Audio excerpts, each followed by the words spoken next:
At the end of September, it's well into the dry season, and the crops of millet, groundnuts and maize are in. The Ila people of Chief Morno's area have plenty of time for beer, which is brewed by the women. Beer can be distilled into cachasu, which is much stronger. Beer drinks happen all the time in the dry season, and the women of the community take turns to do the brewing. At 6p a cup, money is kept circulating in the general direction of the women, who then spend it on more beer, food and clothes. Ila men make money by hunting and fishing and working in the towns. They are not on the whole keen farmers, which is why they have so much time to spare for drinking beer.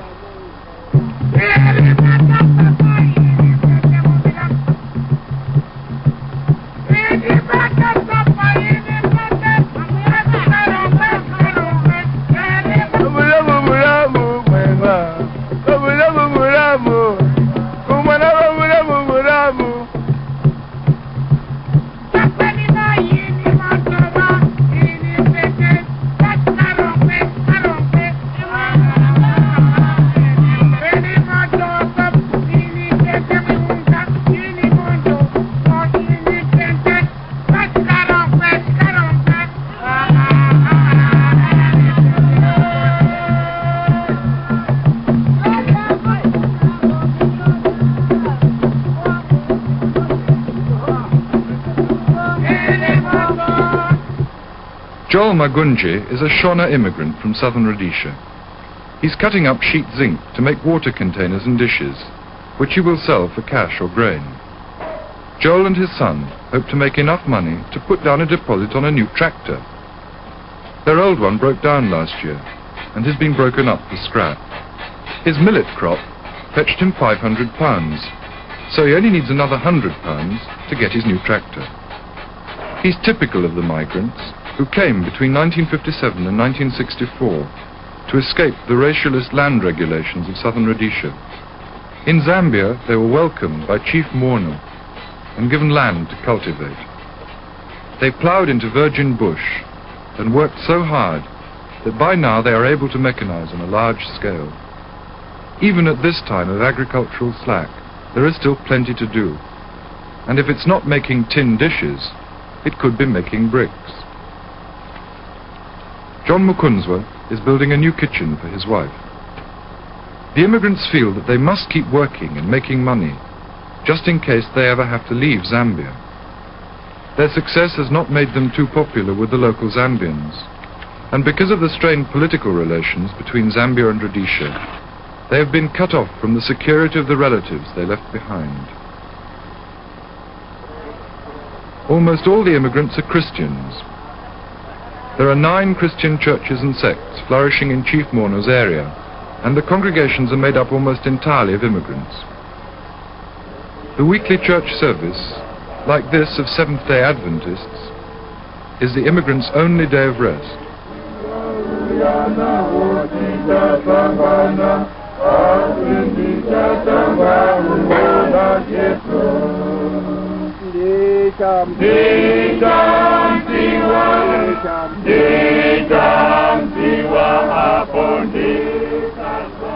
At this meeting, they're suggesting members for baptism at the Mother Church next Saturday.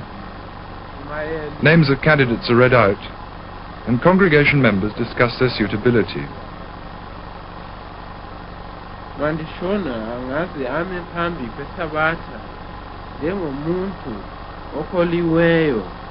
ngoba wathatha umfazi. The congregation shows its support by voting. They discuss age, morality, and even size. Some think this boy might drown in the river, but in the end they decide he's tall enough. The size of the church, with its typically Rhodesian thatching, is a sign of its importance. This Saturday, all the subsidiary congregations are meeting for the annual baptism, which takes place at a weir in the nearby river, where they walk in procession singing hymns.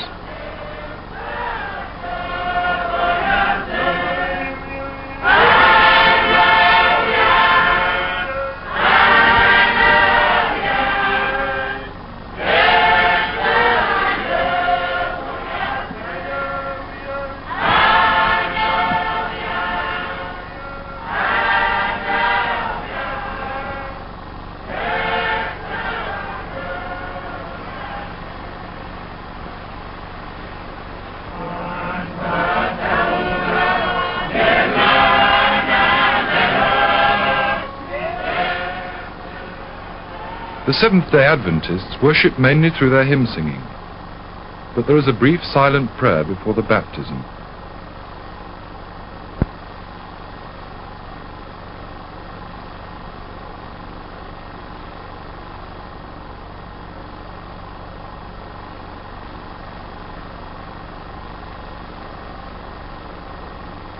As the congregation sits down, the leader asks the candidates to stand up.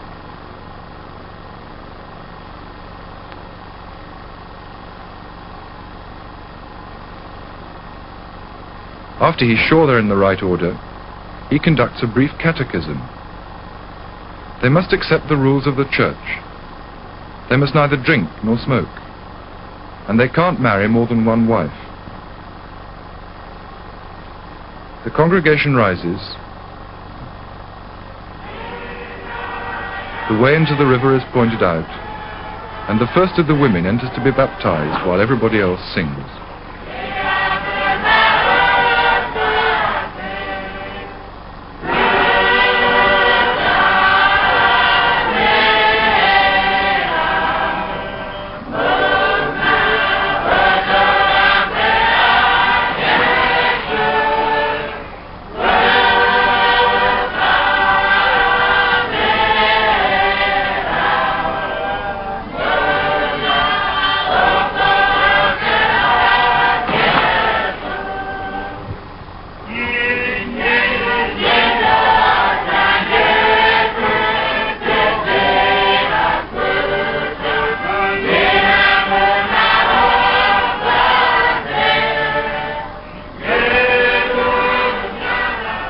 The last man has been baptized. After a final blessing, the congregation returns to the church.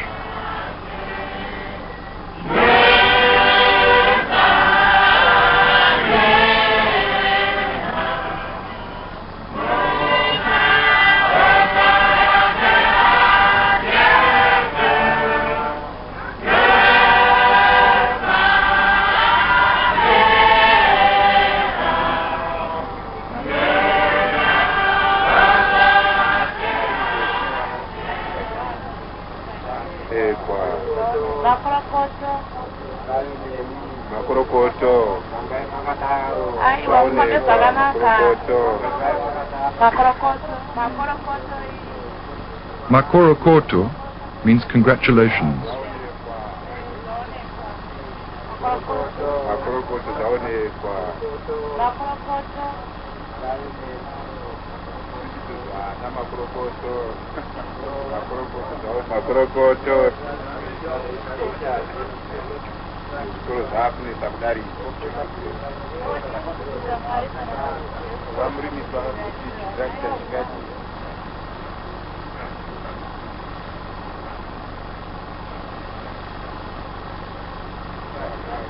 The Apostolic Faith Mission of Zâmbia is a branch of the Assemblies of God.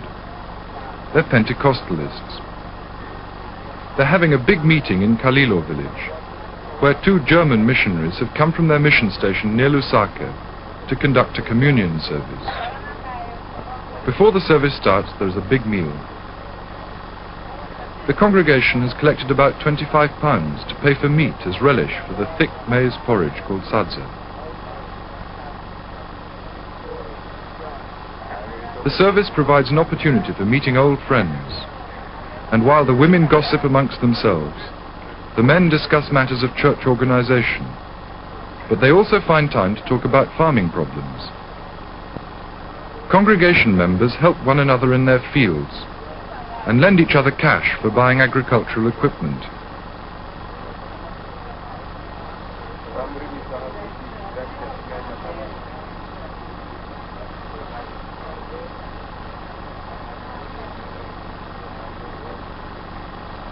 It's well into the afternoon by the time the service begins. These three men sitting apart are from another sect, the Vapostore. They've come as observers. I asked them why all the immigrants from Rhodesia didn't combine into one church. They replied by asking me how I thought Christianity had kept alive these 2,000 years. Competition. Free enterprise, it seems, is not restricted to secular activities.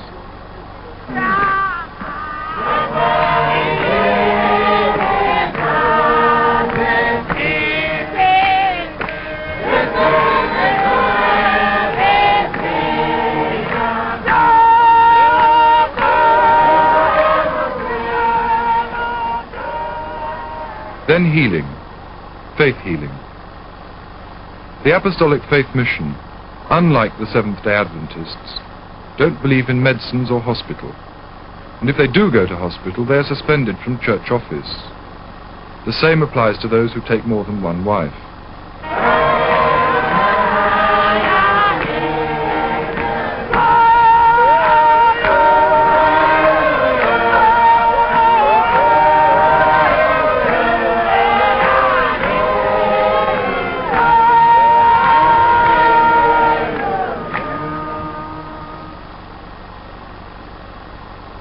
Holy Communion is bread and grape juice. The Apostolic Faith Mission, like all the sects to which the immigrants belong, except the Roman Catholics, are teetotal. Beer, they say, is bad. It's a waste of time and money.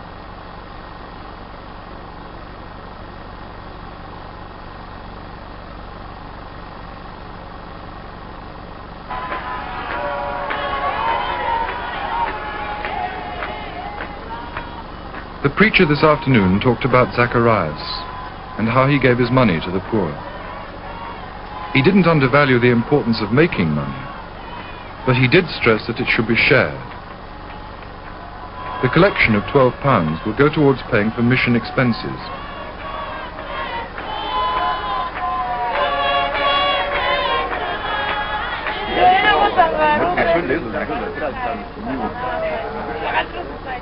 It's getting late. The women wrap up their blankets. The young boys tidy up the mats. There are handshakes all round. The missionaries leave. Joel Magunje, whom we saw earlier making metal dishes, is a member of the Zion sect and is holding a Sunday Bible group. Every time he makes a point, he supports it with a relevant text. Those who beg to differ must likewise be able to support their arguments with biblical references. Important texts are underlined. Next Sunday, and the wives of the members of Zion are preparing sadza, the staple maize porridge, to feed those who've come from far away to attend the meeting.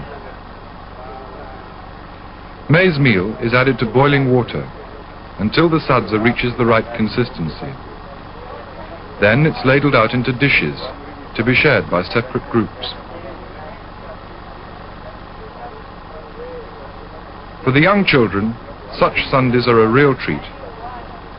Sunday is the day of the week when they know they will eat meat, even if their portion is mostly bone.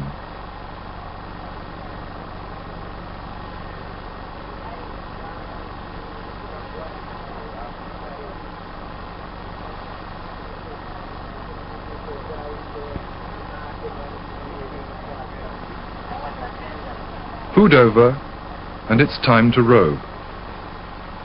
the Seventh-day Adventists and the Apostolic Faith Mission worship mainly through their hymn singing, but the members of Zion worship through dancing.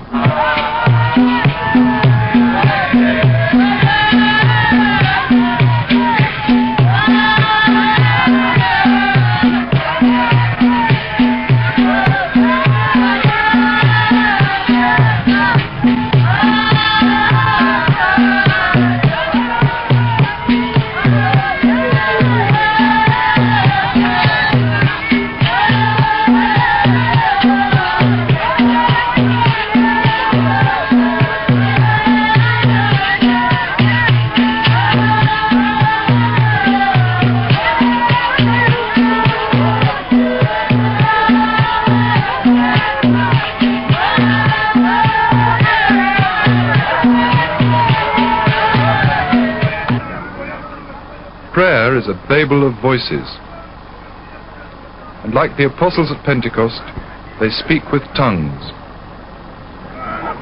The preachers show off their knowledge of the Bible. They stress much the same points week by week. The difficulties of immigrants, the plight of their kinsfolk in Smith's Rhodesia, the importance of cooperation, and the maintenance of a strict morality.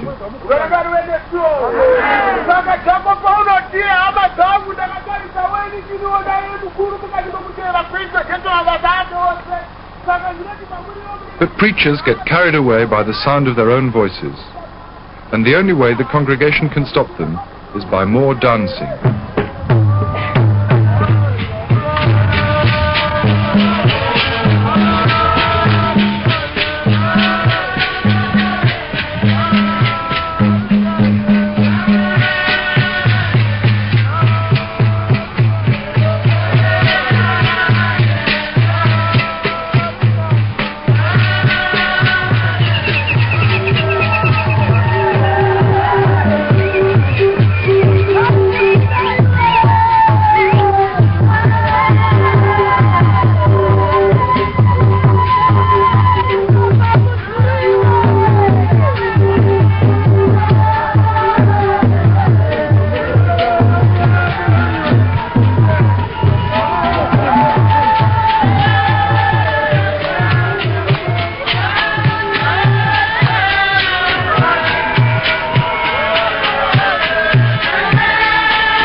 Zion, like the Apostolic Faith Mission, relies on faith healing.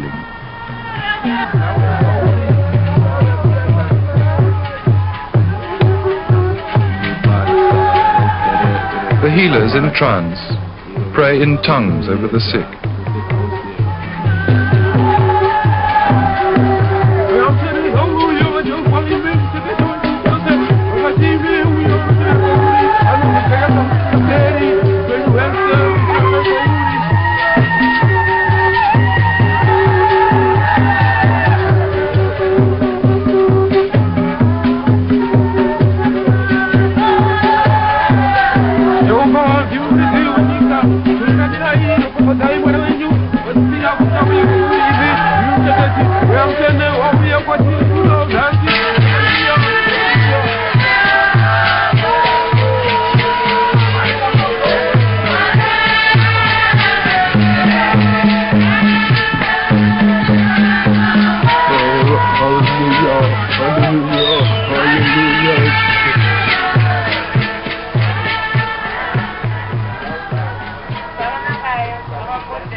It's late into the afternoon. The people are getting tired. They want to be home before sunset.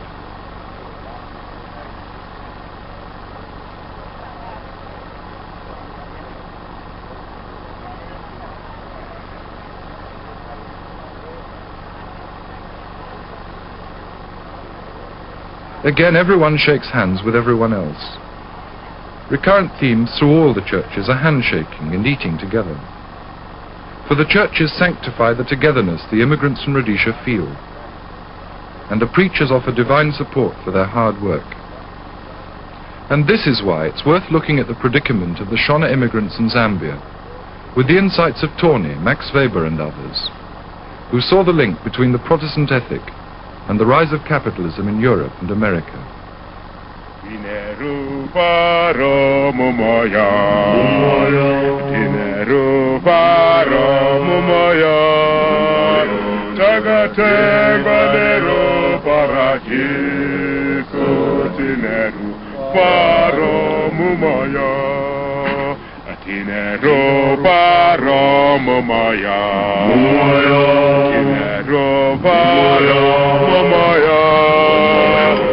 Takatengwa nero paradiso tineru paro mumoyo.